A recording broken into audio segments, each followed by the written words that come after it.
Bom, estamos aqui de volta para dar continuidade aqui ao nosso estudo sobre a vida eterna. Nós já vimos algumas coisas no primeiro vídeo. Nós vimos, por exemplo, que quando Jesus, lá em João 5:24, diz: "Quem ouve a minha palavra e crê naquele que me enviou tem a vida eterna", essa vida que Jesus está falando não é aquele curto espaço de tempo entre o nascimento e a morte da pessoa. Ele está falando de uma vida espiritual, de uma vida de Deus em nós. Como nós vimos, quando o Espírito Santo chega na vida de uma pessoa, ele implanta na sua personalidade essa vida. E à medida que essa vida vai se desenvolvendo, nós vamos nos tornando mais parecidos com Cristo. Diz o texto: aos que de antemão conheceu, Romanos 8:29, também os predestinou para ser conforme a imagem do seu Filho. Então nós somos transformados na imagem de Cristo. Essa é a verdade. Bom, mas hoje, isso nós já vimos. Agora, hoje nós queremos ver o quê? Quais são as características dessa nova vida? Quais são as suas particularidades? Porque nós sabemos que, de um modo geral, toda forma de vida tem as suas particularidades. Por exemplo, se nós pegarmos uma semente de abóbora na mão e olharmos para ela, nós já temos uma ideia de que tipo de planta vai sair dali. Mas, por outro lado, se eu pego a primeira célula, quer dizer, aquela formada pelo espermatozoide, pelo óvulo, e eu olho para ela, eu não tenho a definição. Mas à medida que ela vai se desenvolvendo, eu vou percebendo o tipo de vida que ela carrega. Eu vou olhando, se é um coelho, eu vejo que está formando um coelho, se é se é uma célula humana, um bebê, então quer dizer, ela acaba se evidenciando à medida que ela se desenvolve. Por que eu estou dizendo isso? Porque é assim que acontece com a vida eterna. A vida eterna, essa vida de Deus em nós, à medida que ela vai se desenvolvendo, vai aparecendo as características de Cristo em nós. E como Cristo é a imagem de Deus, nós temos então esta vida de Deus. Eu costumo dizer que a presença dessa vida eterna em nós inicia um processo irreversível de restauração da nossa vida, onde são restauradas aquelas capacidades que nós perdemos por causa do pecado. E isso cria em nós novas possibilidades, um novo tipo de vida. Por exemplo, essa vida em nós, ela restaura a nossa capacidade de discernir as coisas espirituais. 1 Coríntios, capítulo 2, versículo 14 e 16, diz que o homem natural não consegue discernir as coisas de Deus. Elas são loucura para ele. E por que ele não consegue discernir? Diz o texto: porque ele não consegue entendê-las, porque elas se discernem espiritualmente, e ele perdeu essa capacidade. Mas o salvo, aquele que tem a vida eterna, ele tem de volta essa capacidade, ele consegue.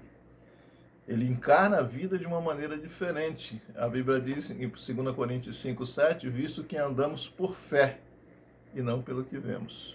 Então muda totalmente.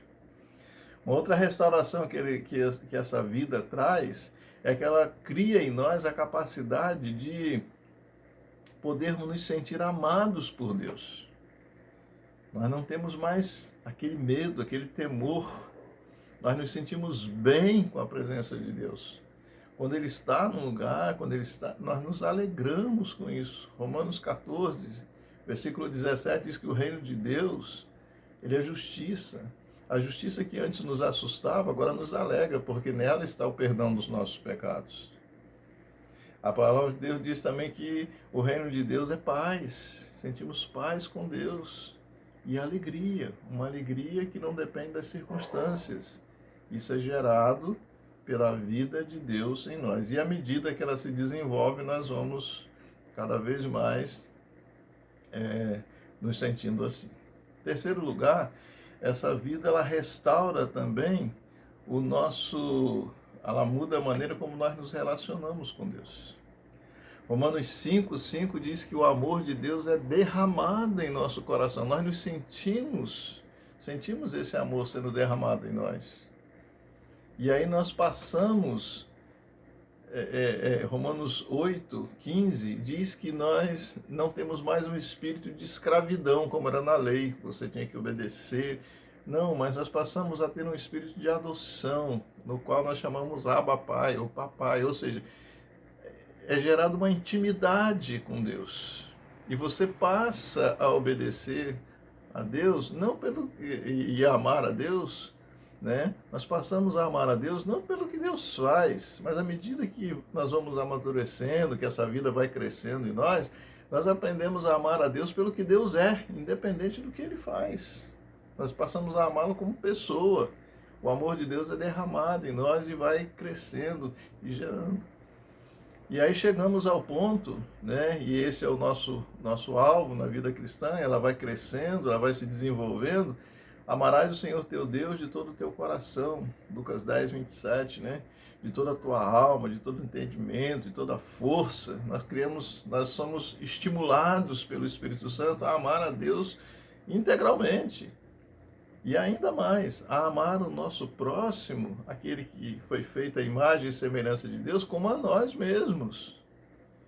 Então nós somos levados a isso pela vida eterna, quando ela vai se desenvolvendo e vai restaurando essas capacidades que nós tínhamos já antes.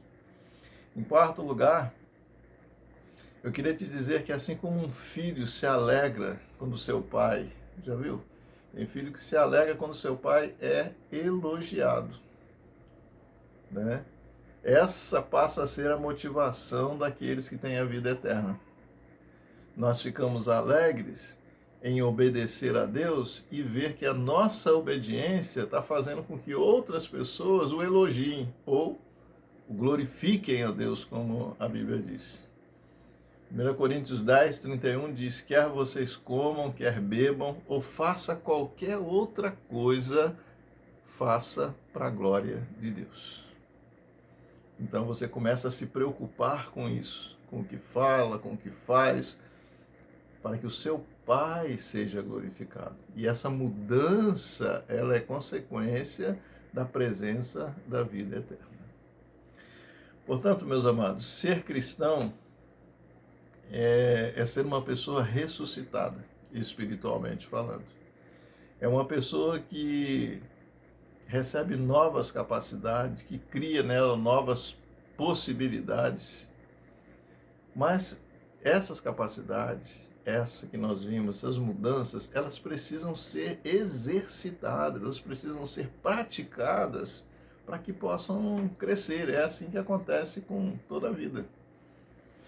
Por quê? Porque nós temos que praticar, nós temos que fazer, porque à medida que nós fazemos, que nós praticamos, essa vida que o Espírito Santo gerou dentro de nós, ela passa a ser então visível aos homens.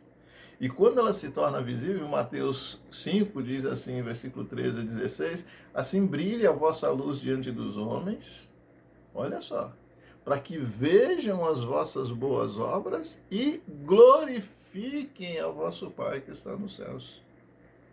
Então a nossa alegria é poder obedecer, é poder fazer as boas obras, é amar o próximo, é amar a Deus, não para ter uma recompensa.